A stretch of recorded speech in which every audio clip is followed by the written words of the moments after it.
भूतिया हवेली की किस्से कहानियां तो आप सबने बहुत सुने होंगे। भारत में भी बहुत सी ऐसी भूतिया जगह है जिनके बारे में कई किस्से किंवदंतियां कही जाती हैं।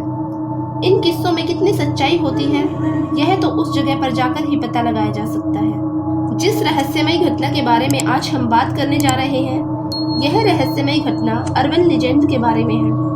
अर्बन लीजेंड का अर्थ होता है ऐसे इंसिडेंट या कहानियां जिनकी वास्तविकता पर सवालियत प्रश्न होता है। कई लोग इन भूतिया कहानियों को सच नहीं मानते तो अनेकों लोग इसे अपनी आपबीती भी बताते हैं। बेंगलुरु की एक ऐसी घटना जिसने रातों रात बेंगलुरु को पूरी दुनिया में भूतिया जगहों में सम्मिलित कर दिया। बेंगलुरु की चुड़ैल की कहानी जिसे लोग नालेबा भी कहते हैं, नालेबा जिसे लोग अर्बन लीजेंड कहते हैं। सन 1990 के समय में बेंगलुरु की सड़कों पर रात के समय मौत मंडराती थी। जो भी इसकी चपेट में आता उसकी मौत निश्चित थी। इस चुड़ैल ने पूरे बेंगलुरु शहर को अपने आतंक से थर-थर कांपने पर मजबूर कर रखा था। बेंगलुरु की चुड़ैल पर आधारित स्त्री नामक हॉरर मूवी भी बनाई गई है। बेंगलुरु के मल्लेश्वरम और राजाजी नगर से शुरू हुई थी नालेबा बेंगलुरु की चुड़ैल की कहानी, जिसे लोग अर्बन लीजेंड और नालेबा भी कहते हैं। नालेबा रातों रात बेंगलुरु में आग की तरह फैल चुकी थी।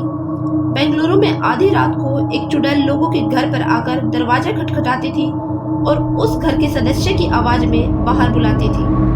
जो भी व्यक्ति आवाज सुनकर दरवाजा खोल देता था उसकी मृत्यु हो जाती थी।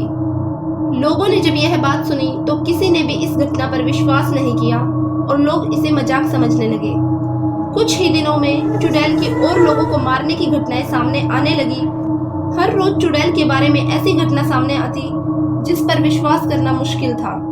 मल्लेश्वरम और राजाजी नगर दोनों गांव में चुड़ैल का आतंक, चुड़ैल की आवाज का डर फैलने लगा। धीरे धीरे बेंगलुरु की चुड़ैल की खबरें स्थानीय और देश विदेशों के अखबार में भी छपने लगी। गुजरते वक्त के साथ नालेबा की दहशत फैलने लगी और उसका आलम यह रहा कि सूर्यास्त के बाद लोग अपने घरों से निकलने में कतराने लगे। अपने परिवार के सदस्य के साथ घर में कैद हो जाते थे और किसी भी हाल में घर से बाहर नहीं निकलते थे।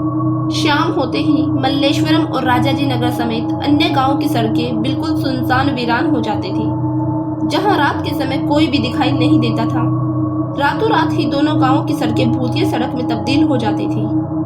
एक रात को एक औरत के घर के बाहर से उसके पति की आवाज में उसे पुकारा गया तो वह औरत डर गई क्योंकि उसका पति उसके पास ही सोया था।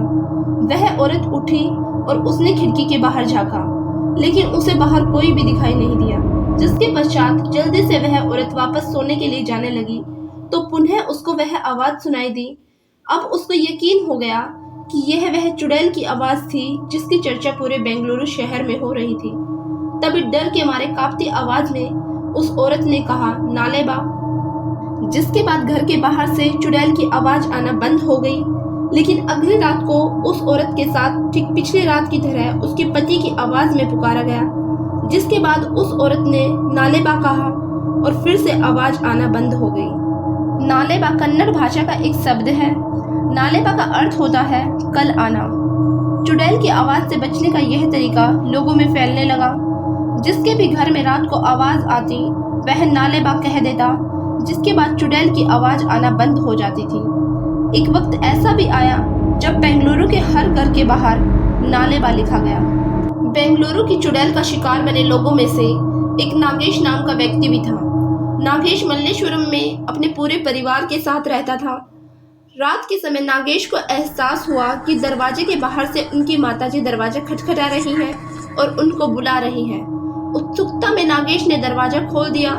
दरवाजे के बाहर नागेश की मां नहीं बल्कि नागेश की मौत वह चुड़ैल खड़ी थी। चुड़ैल ने भयानक हंसी के साथ वार किया और नागेश को मौत के अंजाम दे दिया। नागेश जैसे कई लोग थे जिन सभी की मौत का कारण वह चुड़ैल थी। लेकिन चुड़ैल से बचने के तरीके का पता चलने के बाद जब भी रात के समय आवाज आती तो लोग नालेबा कह देते और आवाज आना बंद हो जाती थी। लोग नालेबा शब्द को अपने घरों के बाहर लिखने लगे। जिन भी घरों के बाहर नालेबा लिखा होता था उनके घर के बाहर से कोई भी आवाज नहीं आती थी। नालेबा की घटना बेंगलुरु में फैल गई थी, जिसके बाद लोग 1 अप्रैल को नालेबा डे मनाने लगे। बेंगलुरु के शहरों में चुड़ैल की दहशत इस कदर बरकरार है कि लोग आज भी अपने घर के बाहर नालेबा लिखते हैं और समय समय पर इस बात का ध्यान रखते हैं कि वही चुड़ैल कभी वापस ना आ जाए।